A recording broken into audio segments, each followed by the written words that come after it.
menebus dosa kami.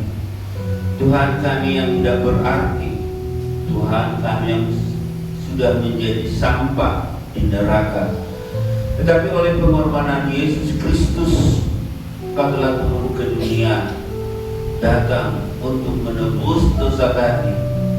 Tuhan, terima kasih pengorbanan. Terima kasih pengorbanan yang telah Engkau berikan. Karya terbesar yang telah Engkau berikan adalah Yesus turun dari surga, datang menjadi manusia, menyelamatkan kami. Sebab itu Tuhan, dengan apa kami balas kebaikan Tuhan? Hanya memuji, hanya membesarkan nama-Mu. Katakan, karya terbesar dalam hidupku, pengorbananmu yang selamatkanku. Engkaulah harta yang tak ternilai yang ku miliki dan ku hargai. Yesus, Engkau ku kagumi. Setelah katakan karya terbesar. Terima kasih Tuhan. Karya-Mu Tuhan yang tidak bisa ditandingi siapapun. Engkau Tuhan yang telah turun dari surga. Engkau telah menjadi manusia agar kami bisa melihat, agar kami bisa merasakan bagaimana Yesus berkorban buat kami. Yesus, Engkau ku kagumi. Yesus, Engkau ku kagumi. Yesus, Engkau ku kagumi. Benar Tuhan, hanya Yesus yang kami kagumi. Tiada yang lain selain Tuhan. Tidak ada berarti emas, tidak ada berarti berlian, perak, mutiara yang lain. Tapi hanya Yesus. Bukti bahwa Yesus telah turun ke dunia ini untuk menebus kami umat dosa. Sebab itu Tuhan, hari ini kami memperingati Jumat Agung, bahwa Yesus telah mati, turun ke bumi, dan bangkit agar kami nanti kelak kami beroleh upah di surga kekal. Sebentar kami dengarkan sebagian daripada sabda Tuhan, pakai hati, pakai telinga, pakai jiwa, pakai roh kami, sehingga kebenaran firman Tuhan menjadi kekuatan kami, beroleh kami kehidupan kekal, beroleh kami kemenangan.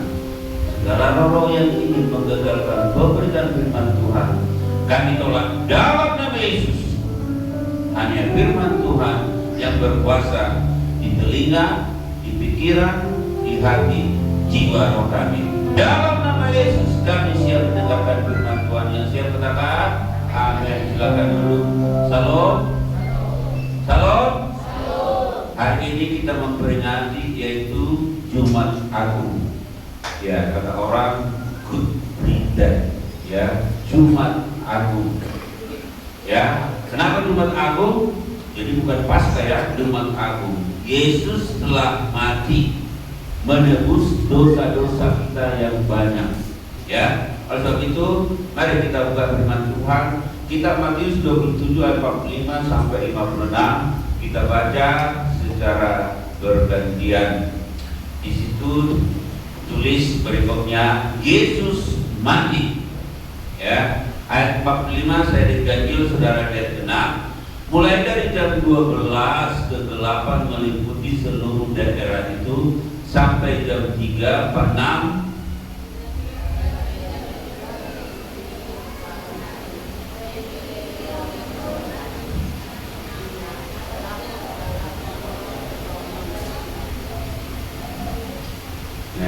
Bagaimana kita ini cintai Yesus? Ayo baca yang apa? Yang keras, ya, yang gak makan nyanyi suaranya. Baik, 3, 2, 1, 46. Kira-kira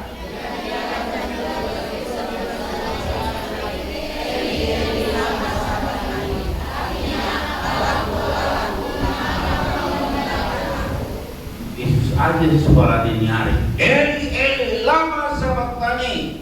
Mendengar itu beberapa orang yang berdiri situ berkata, ya, memanggil Elia. 48.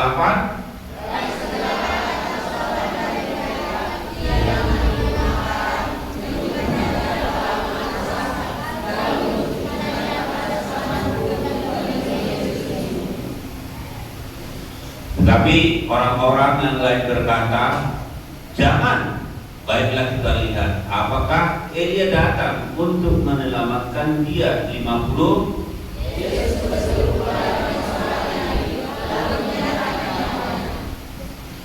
Dan lihatlah tabir bait suci terbelah dua dari atas sampai ke bawah, dan terjadilah gempa bumi dan bukit-bukit batu terbelah. 52.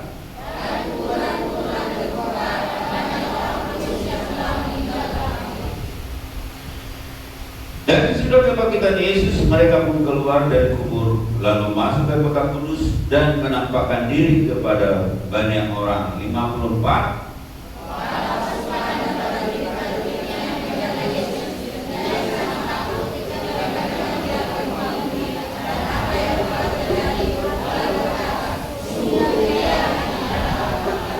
Dan ada di situ banyak perempuan yang melihat dari jauh, yaitu perempuan-perempuan yang mengikuti Yesus dari Galilea untuk melayani dia. 56.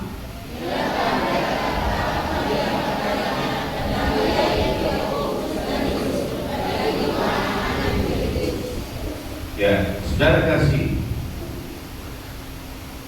kita bisa melihat, ya, bagaimana Yesus mati. Ya, hari ini memperingati Jumat Agung. Sebenarnya Yesus itu bisa tidak mati, tetapi dia lakukan. Memang dia harus mati untuk menebus dosa saudara dan saya. Sebelum dia mati, dia sudah dianiaya, dia sudah dicambuk. Satu cambukan itu seperti mata kail, ya. Jadi mata kail ini, nah ini 7 apanya? 7 kail-kailnya. Jadi sekali cambuk ke tubuh Yesus, tarik, nah, kendalikan, tarik, maka apa? Tercabiklah apanya? Daging Yesus sendiri.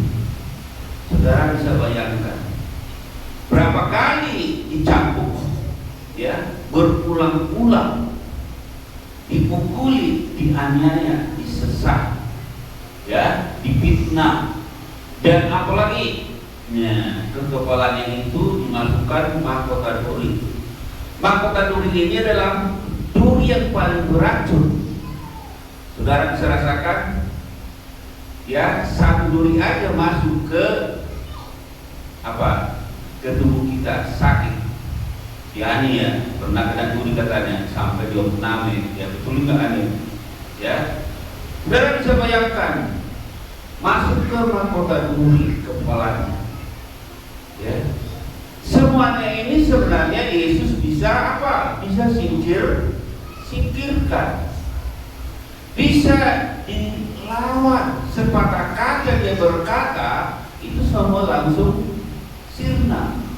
Tetapi inilah yang diterima oleh Yesus menjadi contoh bagi kita sebagai orang percaya bahwa, ya, Yesus sendiri Tuhan yang telah turun dari surga, datang ke bumi dan harus melakukan pelayanan 33,5 tahun di bumi ini. Kemudian hari ini peringatan Jumat Agung, dia harus menderita aniaya. Tapi sebelum dia dianiaya juga, pada saat dia berdoa di Getsemani. Dia sudah berdoa, dia sudah bisa merasakan bagaimana penderitaan yang dialami sampai keluar itu dari tubuhnya darah. Ya. Saudara bisa bayangkan, kenapa harus disalib? Bangsa dulu, zaman dulu, khususnya bagi Israel, ya, itu dipertontonkan orang yang disalib. Kenapa harus disalib? Menyatakan bahwa orang tersebut adalah orang yang paling jahat, sehingga jangan orang berbuat kejahatan. Tapi Yesus tidak berbuat kejahatan, tapi harus disalib. Saudara, masuk akal enggak? Enggak masuk akal. Tuhan yang selama ini menyatakan mujizat, ya, membangkitkan Lazarus, memberikan makan 5.000 orang, ya, menyembuhkan yang sakit, ya, semuanya mujizat dilakukan. Apa kejahatan yang dilakukan Yesus? Apa perbuatan yang salah dilakukan oleh Yesus? Kagak ada sedikit pun kesalahan yang dilakukan. Tapi dia harus dipertontonkan kepada orang lain, kepada semua orang, bahwa dia adalah seperti orang jahat, ya, yang membuat kesalahan yang luar biasa. Padahal satu pun kesalahan dia tidak lakukan. Dan ketika dianiaya, ketika dicambuk, ketika dia memikul salibnya, ya, saudara bisa bayangkan bagaimana penderitaan yang dialami oleh Yesus. Bagaimana penderitaan yang dialami oleh Yesus. Inilah menjadi satu contoh bagi kita, menjadi teladan. Jadi orang Kristen harus siap menderita,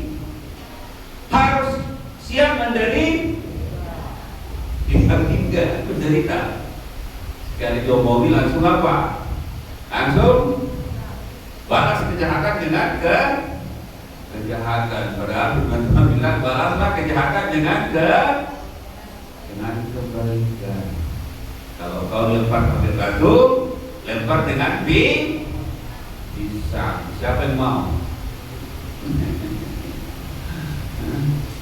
Saudara kekasih, ya, orang Kristen sekarang, teladan yang diberikan oleh Yesus, ya, banyak orang tidak menerima.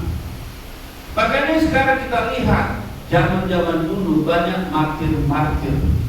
Semua murid Yesus, kalau juga sekarang kan dia kan bunuh diri. Semua murid Yesus, ya, mereka itu menjadi martir, ya, mereka menjadi martir. Termasuk Yohanes, ya, Yohanes yang bukan Yohanes Pembaptis, ya, Yohanes, adiknya siapa? Si Simon Petrus itu, ya, dimasukkan dalam kuali, digoreng. Sedangkan kalau Petrus di Roma dibakar oleh Kaisar Nero, disalibkan. Kalau Yesus kepalanya ke atas, ya, sementara kalau Simon Petrus sama ini si, ya, yang Alkitab,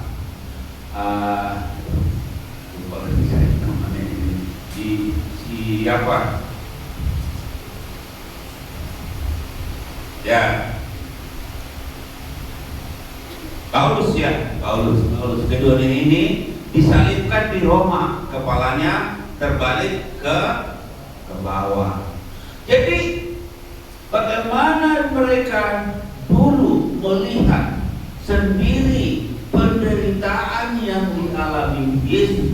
Makanya banyak martir-martir yang senantiasa membela Yesus, termasuklah dua, yaitu misionaris dari Belanda, Tuan Liman dan Tuan Muson, mati ditaruh ditarutung, dimakan orang Batak. Nah, katanya. Jadi, saudara kekasih, inilah yang ditiru oleh martir-martir, yang ditiru oleh misionaris ke beberapa negara. Ya. Nah, sekarang setelah Tuhan Yesus selesai dianiaya, difitnah, dimasukkan mahkota duri, kemudian disalibkan.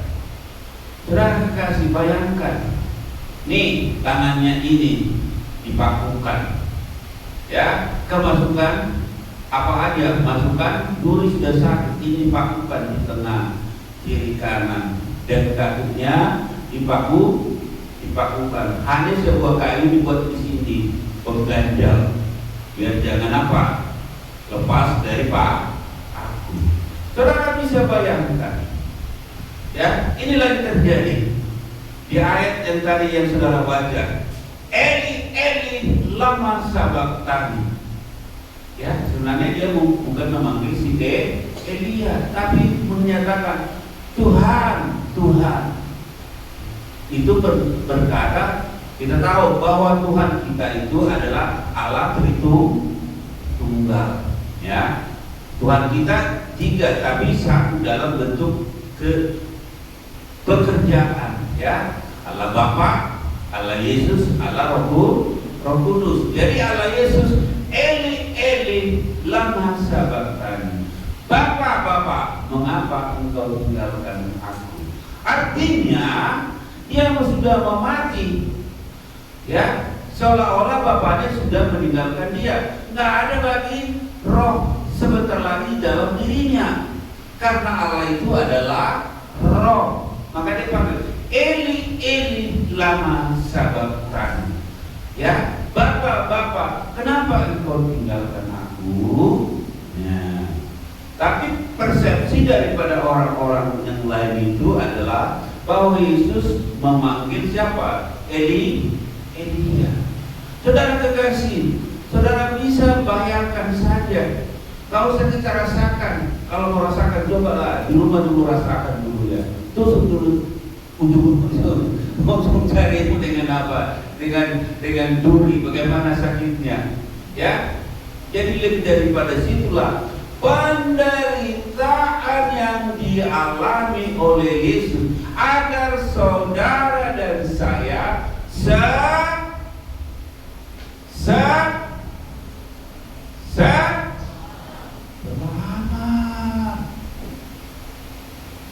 Ya. Makanya dikatakan, karena salibmu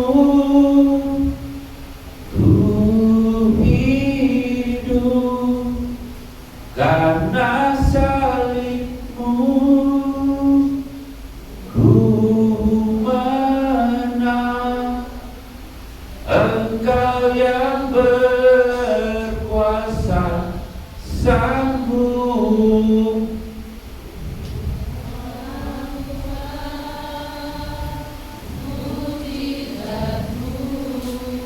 di hidupku. Yesus mati harus disalibkan, bahkan sudah disalib juga masih ada yang di sebelah kirinya yang pencuri, yang penyamun, yang penjahat masih menyalahkan Yesus.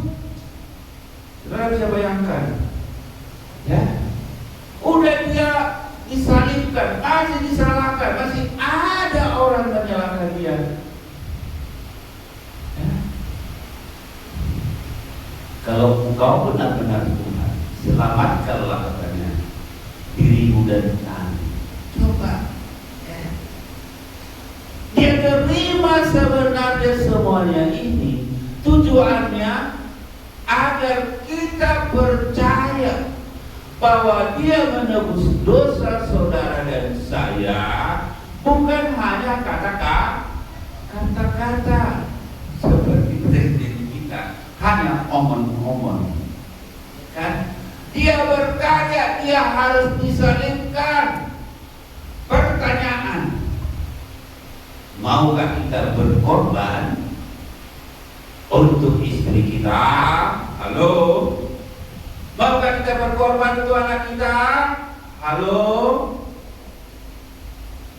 pertanyaan besar bagi kita. Ya.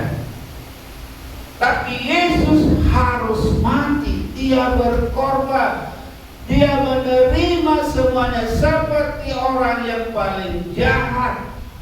Dia harus dianiaya, dipukul, disesat, dicambuk, memikul salibnya. Ya, dari istana si Pilatus sampai kemana?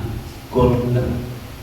Ya, saya tidak tahu Golgota itu adalah bukit tengkorak. Jadi di sana orang-orang dihukum. Jadi bukit tengkorak. Mungkin orang-orang di sana disalibkan, tapi kalau kita tidak menulis saya tidak tahu. Doakan saya kena di Golgota. Dan saya cari kenapa bisa pilih Golgota. Baru saya jelaskan kepada Anda, ya kan?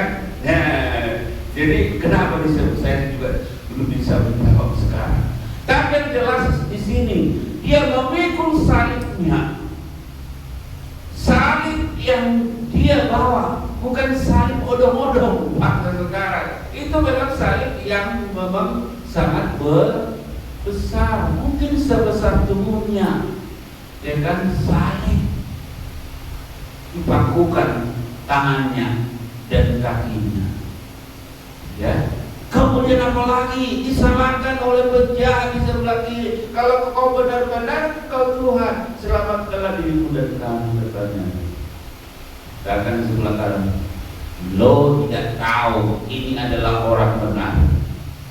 Dia mati, dia disalibkan bukan karena kejahatannya, tapi kamu dan saya disalibkan di sini karena kita adalah orang jahat.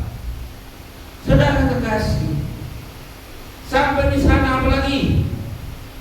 Dia sudah mati setelah dia memanggil bapaknya, Eli, Eli, lama sabachthani. Kemudian akhirnya dia mati. Masih datang serdadu Romawi memastikan apakah benar-benar Yesus mati. Itu sebelumnya keluarlah darah. Makanya dalam perjamuan kudus nanti kita melakukan apa? Tubuh adalah roti, darah adalah anggur.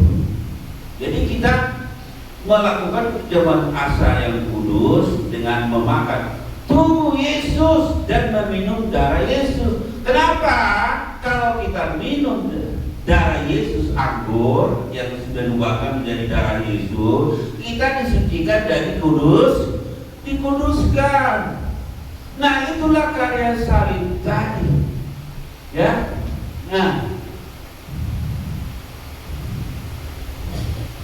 saudara kekasih, yang kedua, sebelum Yesus mati berseru kepada Bapaknya, menyampaikan akhir di kayu salib, sudah selesai. Tugas yang dikerjakan di bumi ini adalah 33,5 tahun. Dia sampaikan kepada Bapaknya, ya, pekerjaan saya sudah selesai di bumi. Ya, pekerjaan saya sudah selesai. Ya, selesai, finish. Ya. Kemudian yang ketiga, penyerahan dirinya kepada Bapa di surga mengakibatkan, nah ini yang terjadi, tabir terbelah dua. Itu di bait suci terjadi gempa dan banyak orang kudus bangkit. Nah, orang bisa melihat apa yang dilakukan Yesus ketika Yesus tabir di bait suci. Jadi sekarang artinya tabir, bahwa tabir itu berbicara yang masuk hanya imam, ya, yang telah dipilih. Tapi sekarang di dalam pelayanan, bahwa bukan hanya ya orang-orang Lewi yang melayani di apa? Di mimbar. Makanya sekarang siapapun bisa melayani di gereja. Itu maksudnya tabir, ya, terbelah dua. Kemudian gempa Kemudian banyak orang bangkit, tidak perlu saya jelaskan. Jadi ada orang-orang kudus, ya Alkitab tidak dituliskan siapa nama orang-orangnya. Jadi kita tidak bisa jelaskan. Hanya terjadi gempa karena kematiannya. Ya saudara tahu kan kalau gempa kan, ya kalau orang Batak apa namanya gempa. Lalu. Jadi lalu itu apa? Bikin kita goyang-goyang, ya goyang-goyang. Ya. Terjadi gempa dan banyak orang kudus bangkit. Siapa orang kudus ini? Ya tentu orang-orang yang takut sama Tuhan. Tapi tidak dijelaskan di situ. Dan kemudian menampakkan diri di kota kudus dan menampakkan diri kepada orang banyak. Itulah mukjizat tersebut. Ya, itulah mukjizat tersebut ketika Yesus mati. Jadi kematiannya bukan sebenarnya kematian orang yang jahat, tapi memang kematiannya adalah tujuan untuk menebus dosa Anda dan saya. Tetapi banyak orang Kristen meremehkan. Itu mah hanya karya Yesus mati. Padahal sebenarnya inilah inti daripada pelayanan Yesus. Ya, saya mau tanya, apakah saudara pernah melihat agama lain seperti yang Yesus lakukan? Gak ada kan? Gak ada. Hanya Yesus sendiri. Hanya Yesus sendiri yang turun dari sorga dan melayani dan mati disalibkan. Dan akhirnya apa? Nanti hari Minggu kita lakukan perayaan Paskah, Passover. Pada hari ketiga dia bangkit dari kubur, hidup kembali. Itulah Tuhan. Jadi saudara kekasih, bisa saudara melihat kematian Yesus bukan direkayasa. Kematian Yesus memang benar-benar sudah direncanakan. Ya, sudah direncanakan. Kenapa? Kalau saudara bisa melihat di perjanjian apa? Perjanjian lama, Tuhan menyuruh para nabi, tetapi mereka tidak percaya kepada nabi. Ya, tidak percaya kepada nabi. Maunya apalagi orang Israel hanya menerima mukjizat. Sama seperti sekarang orang Kristen demikian. Ketika mengalami penderitaan, ya, dia tidak mau menerima. Ketika mengalami hal-hal yang sulit, dia tidak mau menerima. Padahal sebenarnya penderitaan yang dialami oleh Yesus sendiri untuk menebus dosa Anda dan saya adalah satu teladan yang harus kita tiru, yang harus kita contoh, ya, bahwa kita harus melihat karya yang telah Tuhan lakukan. Karena kasih berat yang dilakukan oleh Tuhan, dia harus mati. Musik, nyanyi dulu kita.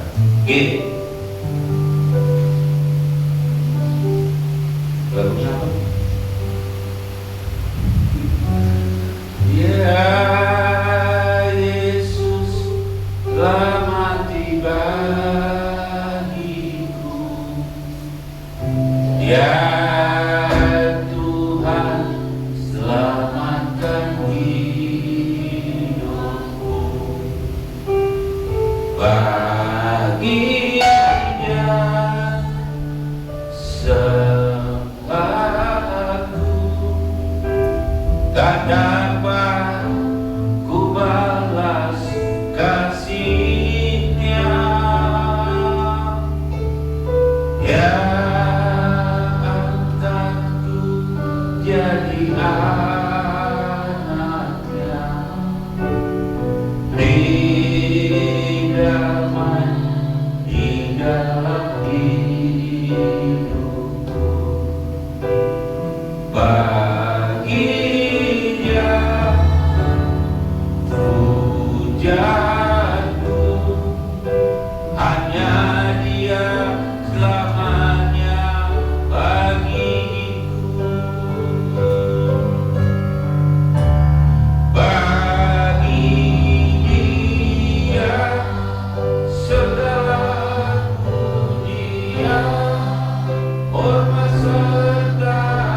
selama-lamanya.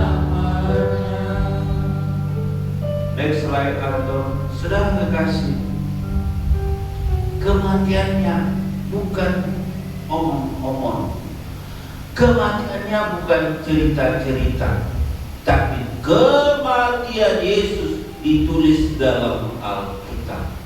Dia memang benar-benar, dia adalah Tuhan yang telah turun dari surga. Yohanes 3:16, karena begitu besar kasih Allah kepada dunia ini, sehingga dia memberikan anaknya yang tunggal, barang siapa yang percaya kepadanya beroleh kehidupan yang kekal. Yang tidak percaya hidup di neraka. Kenapa? Karena manusia telah jatuh dalam dosa. Roma 6:23a, upah dosa adalah maut. Tuhan tidak mau ciptaannya ini semua masuk neraka, karena Tuhan telah mengusir si Lucifer dari surga karena dia membangkang, memberontak kepada Tuhan. Sehingga apa yang dilakukan Lucifer alias iblis alias bikwaku berulur, dia merusak ciptaan Tuhan, yaitu Anda dan saya. Tetapi Yesus berusaha menjadi manusia. Dia turun menjelma, lahir dari Maria, dan harus menyelamatkan. Itulah hari ini yang kita peringati. Dia telah mati. Dia terima semua aniaya. Dia terima semua pengorbanan. Oleh sebab itu, berkat yang kita ambil hari ini, kemampuan Tuhan Yesus menerima segala bentuk aniaya, fitnah, pukulan, cambukan, kaki tangan dipakukan, dan tubuhnya ditusuk dengan tombak tanpa alasan, umpatan dan makian, serta kemarahan. Dalam kurung teladan bagi kita. Tapi banyak orang Kristen tidak mengerti tentang hal ini. Disuruh beribadah aja, homadolam beribadah. Kalau dulu berpikir, padahal inti pelayanan Tuhan Allah kematiannya. Benar-benarkah orang-orang Kristen ini merenungkan tindakan yang telah diambil oleh Tuhan? Dia harus mati, dia harus berkorban.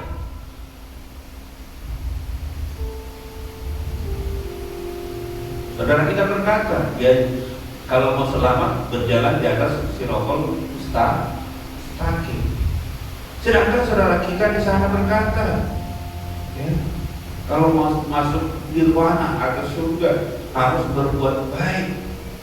Tetapi Yesus sendiri sebagai Tuhan, Tuhan telah turun ke bumi ini.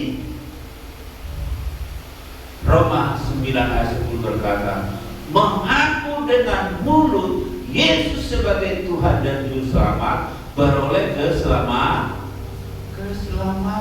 Oleh sebab itu kita harus percaya karya penyelamatan Yesus Kristus bukan main-main. Dia Tuhan mau dicambuk, dia Tuhan mau disesak, mau dipukul, dimasukkan mahkota, semua diludahin. Mungkin kita meludahi sorot aja, langsung sudah marah-marah. Lo tidak tahu ya, ini anak diraja, ini guru diraja. Halo, orang Kristen, kalian maukah menerima teladan yang diberikan oleh Yesus? Orang Kristen maukah menerima?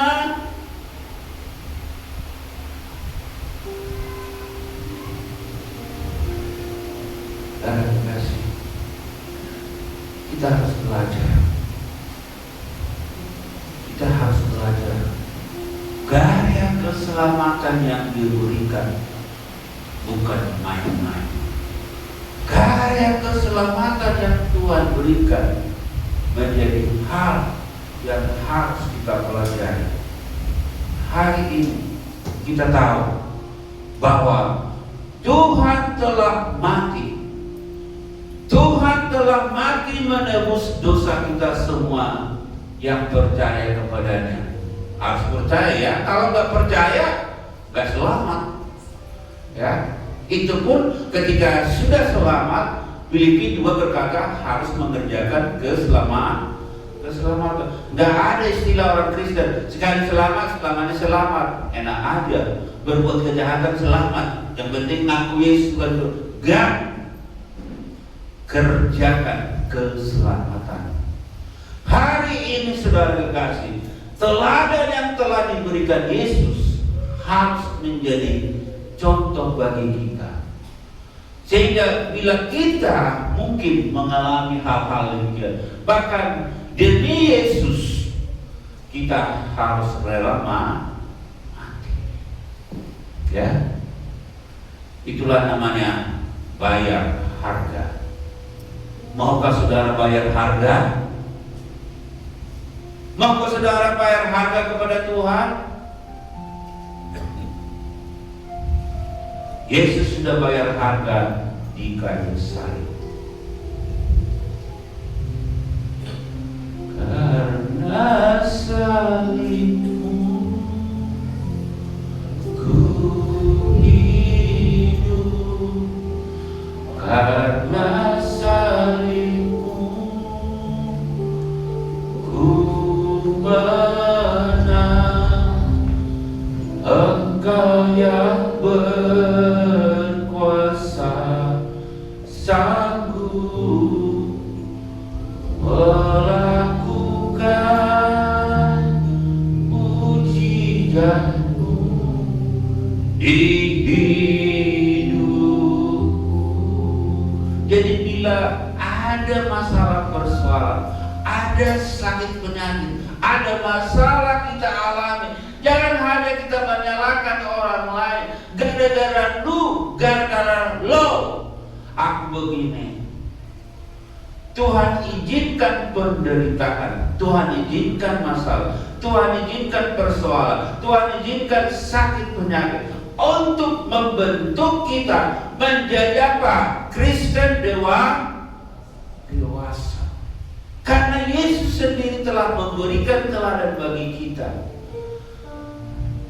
Tapi banyak orang Kristen tidak menerima. Karena tadi anaknya raja, burungnya raja, ya, apalagi orang Batak, gengsinya tinggi, gengsinya sampai apa? Sampai si langit, ya kan? Sampai si langit, gengsinya sampai si langit. Dan kekasih, kita lihat. Yesus sendiri Tuhan telah mati menebus Anda dan saya. Ya, pekerjaan-pekerjaan yang dilakukan bukan suatu pekerjaan yang salah. Dia telah mati. Dia disamakan sebagai orang jahat. Dia disamakan sebagai orang terkutuk.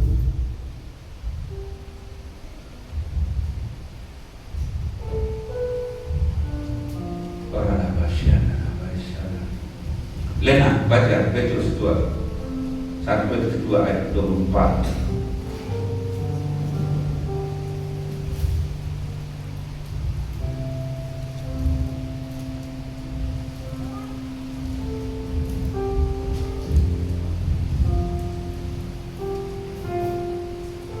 Mana si Lena? Nggak ada.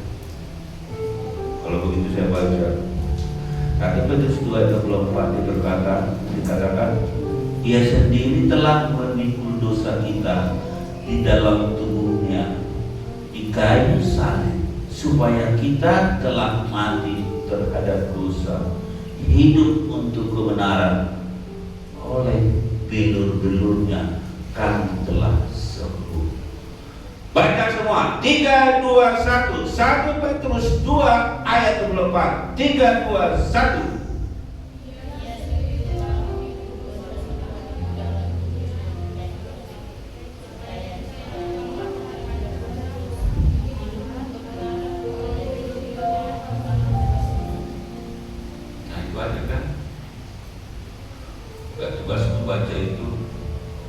Semua baca sampai tuntas biar saudara mengerti apa yang ditulis. 1 Petrus 2:24, 3:21 semua.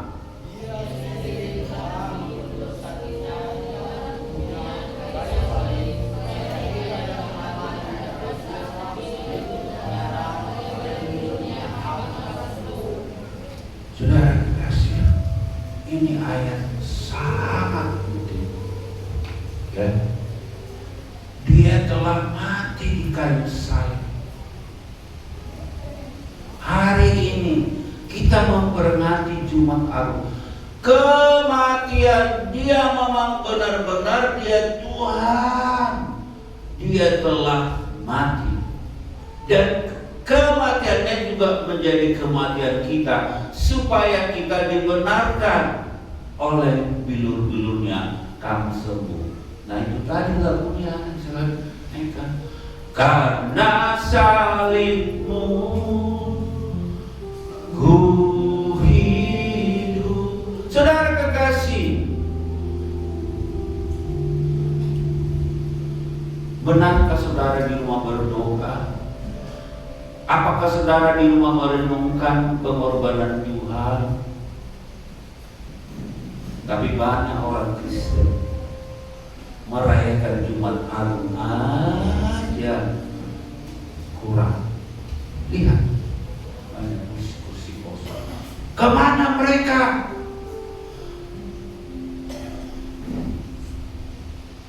Kenapa? Karena mereka cara baca Alkitab. Orang Kristen lebih peduli dengan bisnisnya. Orang Kristen lebih peduli dengan bisnisnya. Dan kekasih, ya.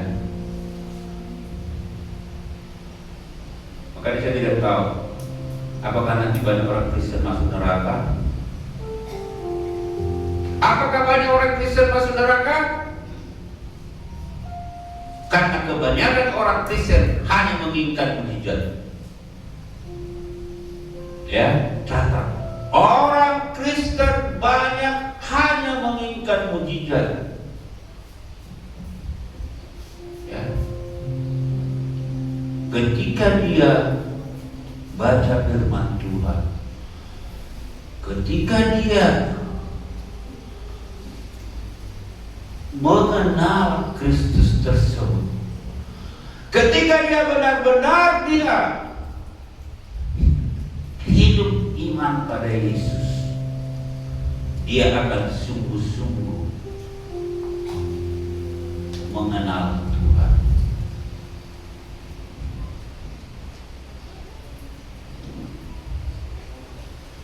Mari foto saya bocor, ya kan? Bocor. Jadi harus saya jalan-jalan jauh sampai ke Pontianak dari rumah ada. Adalah tukang tambal di Pontianak. Ya, dengan saya umurnya sudah 82 tahun. Keren amat kau ya, saya bilang sama dia. Kau sudah 82 tahun ya, masih kau bisa nambal, saya bilang kepada dia, buat tangan kau. Kau tahun berapa datang kau Jakarta? Saya bilang, dilihat saya. Belum ada lahir, mungkin saya sudah ke Jakarta kan? Hah? Gua sudah 82 tahun, masih belum lahir kata dia udah ke Jakarta.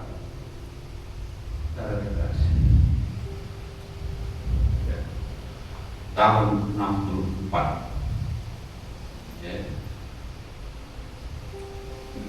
Dia sudah datang ke Jakarta. Semua orang kematian mengenal dia. Nggak tahu nama saya sudah kenal kan. Jadi ada anaknya ngomong terus. Nggak tahu anakku ini. Nggak tahu anakku ini. Mas ada orang sama nih. Nggak ngerti. Bapak menjadi contoh kepada anaknya. Bapak menjadi contoh kepada anak. Saya bilang kepada dia, kau pun juga ke gereja, kau harus kunjung ke gereja, maka anak menurut. Walau Daud itu bisa benar diharapkan, saya bilang, darah kekasih, anak sudah besar, tapi maunya lanjut sana lagi di sini. Halo, Bapa di sorga merekomendasikan tugas kepada Yesus untuk datang ke bumi ini menyelamatkan Anda dan saya. Dia bukan hanya omong-omong, dia berkarya, dia harus mati di salib. Makanya saya bilang, bapak saya, mama saya rajin itu ke gereja. Saya bilang, walaupun dia bukan Qur'an, mama saya ikut pada hari Kamis, nggak tahu baca lagu Toho. Saudara tahu lagu Toho? Saudara tahu lagu Toho?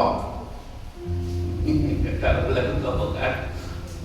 Orang KA, karena salibmu, jadi itu ikut karena salibmu. Dia tidak bisa kunci G. Bahkan saya ikut sama tukang musik G, B, C, biar sesuai dengan suara. Mama saya itu lagu Toho, tapi sungguh-sungguh dia pergi beribadah. Walaupun dia berdoa pada saat waktu makan, doanya panjang-panjang. Tuhan, pas-pas sama bawahku. Tuhan, pas-pas sama manuku. Saudara kekasih, ya, saya bilang, ya, bapak ibu harus rajin dan doakan anakmu ini biar sehat. Saya bilang, jangan kau bilang begini, akhirnya nanti dia jadi begini, ya kan? Ya, bapak ibu saudara kasih, Yesus sebagai anak, dia taat menerima mandat yang diberikan oleh Bapaknya di surga sampai akhirnya dia memati. Eli lama sabakthani. Bapa di surga berbicara penyerahan, aku sudah selesai. Makanya yang nomor 2, dalam kehidupan kita harus selalu setiap hari menyerahkan hidup kita kepada Tuhan. Amin. Apakah saudara menyerahkan hidup Tuhan kepada Tuhan setiap hari? Bangun pagi-pagi cari kopi, why? Apakah cari Tuhan? Halo. Orang Kristen bangun pagi-pagi hanya cari kopi, why? Belagi, ini doa hatiku katanya. Cari kopi white dan cari HP. Ngaku enggak? Ngaku kan? Nah, nanti saudara komplain kepada saya. Bukan tidak kok, itulah kok Anda bilang sama saya kan? Bukan soal pendetanya. Siapapun kita sebagai orang percaya harus cari Tuhan dulu bangun pagi-pagi, dan pada saat itulah kita serahkan hidup kita, karena kita tidak tahu. Makanya selalu kita berdoa, Tuhan, kami serahkan keluarga ini, seluruh sidang jemaatmu. Saya doakan saudara kekasih, jauhkan dari roh celaka, roh maut, roh apa lagi? Roh begal. Saudara tahu roh begal? Ya kan? Dan itu bungkus dengan darah Yesus. Kita serahkan dulu, bos. Kalau enggak nanti apa? Kita dicampur oleh siapa? Si Ibu Yesus. Saudara kekasih, mari kita serahkan hidup kita, ya. Kita serahkan hidup kita kepada Tuhan. Jangan hanya Tuhan, pas kau sadarion. Orang Batak begitu kan, Tuhan, pas kau sadarion. Maunya mujizat. Orang Kristen maunya mujizat. Dan kasih. Ya. Mari. Poin nomor 2, Yesus sendiri menyerahkan hidupnya kepada Bapa di surga. Walaupun dia Tuhan, karena dia tahu bahwa harus melakukan sesuatu, kerjasama.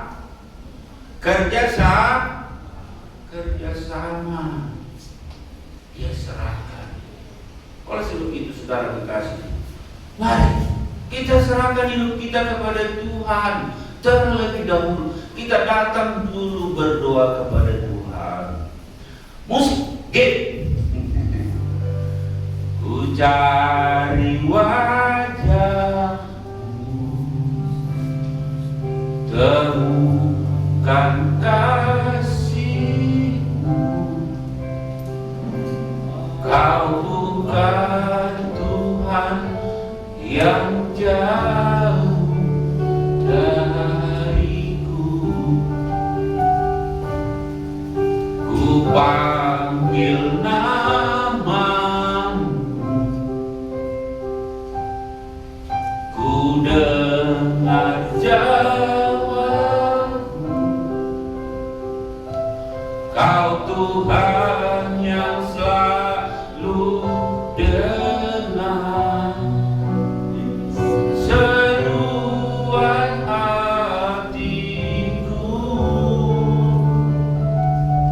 Sungguh indah Kau Tuhan, penuh kasih dan sayang. Tuhan itu sangat indah. Ketika kita serahkan hidup kita, maka kita dipelihara, dilindungi, disertai oleh Tuhan. Amin. Makanya jangan seperti orang Israel yang kerjanya tiap hari bersungut-sungut, hola tempe, hola tahu, hola tulamon katanya. Orang Kristen begitu, kerjanya hanya bersungut-sungut. Bersyukur kagak pernah kepada Tuhan. Makanya saya bilang tadi kan, bangun cari habis cari kopi wahid, bukan dari Tuhan. Dalam kehidupan kita selalu tiap hari menyerahkan hidup kita pada Tuhan itu. Serahkanlah hidup pada Tuhan. Karena tidak ada kuasamu, kuasa saya kepada hidup saya. Kalau saya bisa ngomong di depan ini, kalau Anda bisa datang berdua, itu hanya karena Tuhan. Amin. Bukan karena kuat gagah kita, bukan karena kita makan yang enak-enak. Gagah. Itu karena kemurahan Tuhan. Hari ini jangan main-main. Ingat dalam hidupmu, ya, bahwa Tuhan berkorban. Bukan separuh-separuh, bukan hanya omong-omong, tapi dia memang benar-benar dia mati untuk menyelamatkan Anda dan saya. Pengorbanan yang dilakukan oleh Tuhan bukan pengorbanan setengah-setengah, tapi dia rela bayar dosa Anda dan dosa saya dengan nyawanya. Harga yang tidak bisa dinilai, harga yang tidak bisa dinilai. Dia sebagai Tuhan yang turun dari surga, dia rela membayar dosa saudara dan saya, karena upah dosa dikatakan tadi adalah maut. Ya, di mana? Di neraka. Lucifer atau setan menginginkan semua manusia masuk neraka. Kenapa? Karena Lucifer telah diusir oleh Tuhan dari surga, sehingga dia merusak ciptaan Tuhan yang mulia. Siapa? Anda dan saya. Orang jangan main-main. Imanmu jangan percaya. Jangan kau ganti imanmu dengan apa? dengan jabatan, dengan uang. Banyak orang Kristen sekarang gara-gara jabatan ganti imannya, gara-gara uang ganti imannya. Saya kekasih, karena dikatakan Kisah Para Rasul 1 ayat 10 kalau tidak salah, Para Rasul 1 ayat 12 kalau tidak salah, di bawah kolong langit ini tidak ada keselamatan selain dalam Yesus Kristus.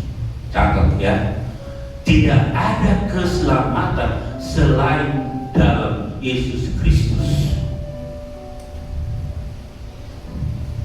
Makanya jangan pergi ke kuburan minta kopumu, minta selatan, minta selamat, apalagi minta berkat. Ya. Kalau kau diberkati, datang pada Yesus. Kalau kau mau selamat, datang pada Yesus.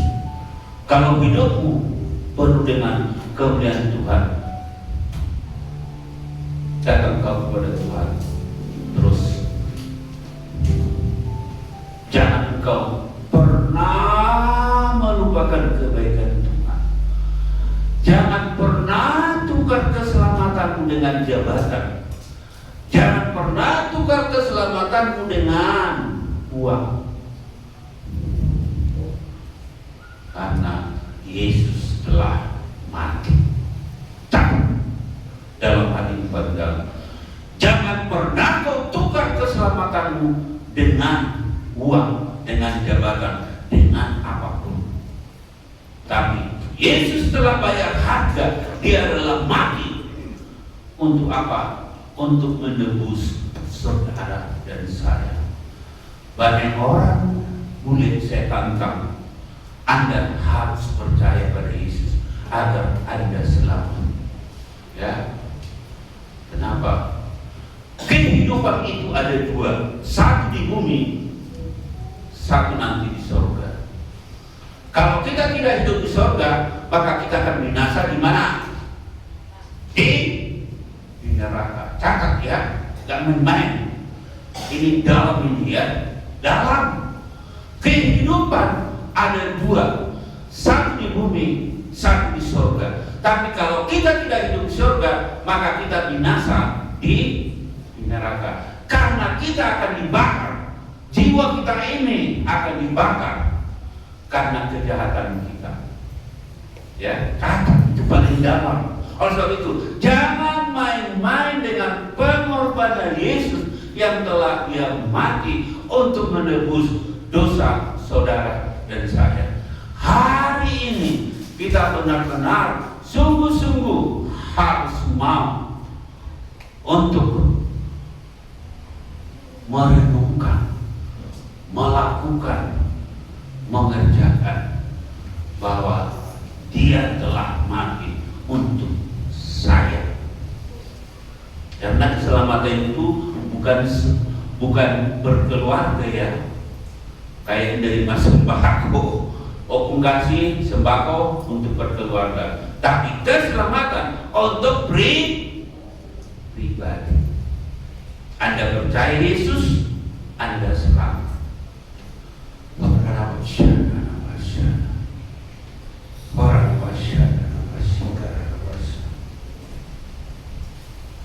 Musik B.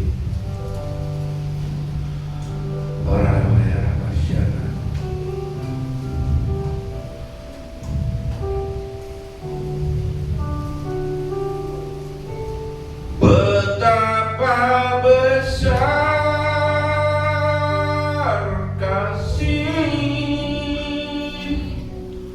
pengampunanmu Tuhan. Tak kau pandang hina hati yang hancur.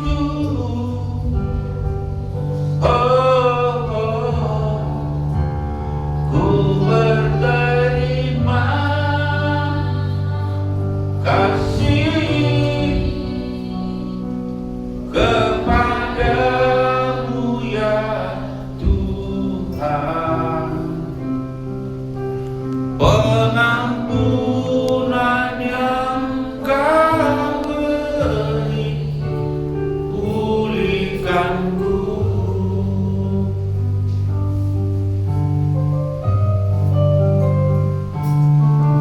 Sejauh timur dari barat, Engkau melemparkan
lambang tubuh Yesus. Bahwa tubuh Yesus disesak, dicambuk, dimasukkan mahkota duri, dipukul, dianiaya. Begitu luar biasa, yaitu aniaya, cambukan yang dialami. Oleh sebab itu, harga yang harus dibayar oleh Yesus untuk dosa Anda dan saya adalah tubuhnya harus menjadi tebusan.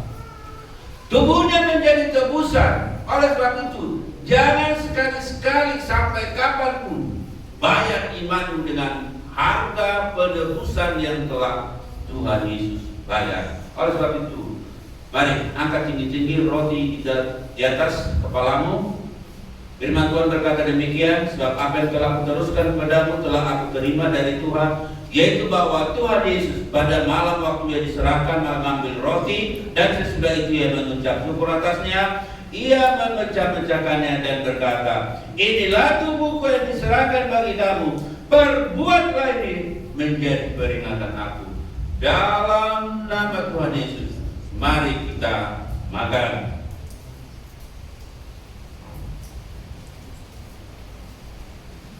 Mari angkat tinggi-tinggi cawan. Dalam cawan ini ada anggur. Anggur ada sebagai lambang darah Yesus yang tercurah ketika dicambuk, ketika masukkan mahkota duri, ketika dipakukan, ketika ditusuk lambungnya. Dia begitu banyak mengeluarkan darah. Sebab itu hari ini satu komitmen penuh dalam hidupmu. Sekali engkau percaya Yesus, tetap percaya. Jangan sekali-sekali tukar imanmu dengan yaitu iman lain selain beriman pada Yesus Kristus. Firman Tuhan berkata demikian juga. Ia mengambil cawan sesudah makan lalu berkata, cawan ini adalah perjanjian baru yang dimeteraikan oleh darahku. Perbuatlah ini setiap kali kamu minumnya menjadi peringatan akan aku. Dalam nama Yesus, mari kita minum. Mari saudara bersyukur. Saudara bersyukur dan saya. Harga yang telah diberikan oleh Tuhan untuk menebus Anda dan saya adalah tubuhnya. Hari ini kita peringati Jumat Agung, Good Friday. Dia mati menebus Anda dan saya. Oleh sebab itu, harga yang telah diberikan Tuhan adalah harga yang tidak boleh kita tawar-tawar, yang tidak boleh kita gantikan dengan iman yang lain selain kepada Yesus. Katakan dengan sungguh-sungguh, terlalu besar kasih-Mu Bapa.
Karena Yesus sendiri juga menyerahkan hidupnya pada Bapanya di surga, seperti katakan tadi di ayat, Eli, Eli, lama sabachthani. Hari ini juga sebagai kita umat percaya menyerahkan diri kita kepada Tuhan, beban kita, masalah kita persoalan kita, tantangan kita, situasi yang kita hadapi, kita serahkan kepada Tuhan.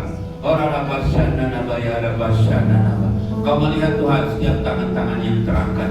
Kau melihat tangan-tangan yang membutuhkan pengharapan yang berasal dari Engkau.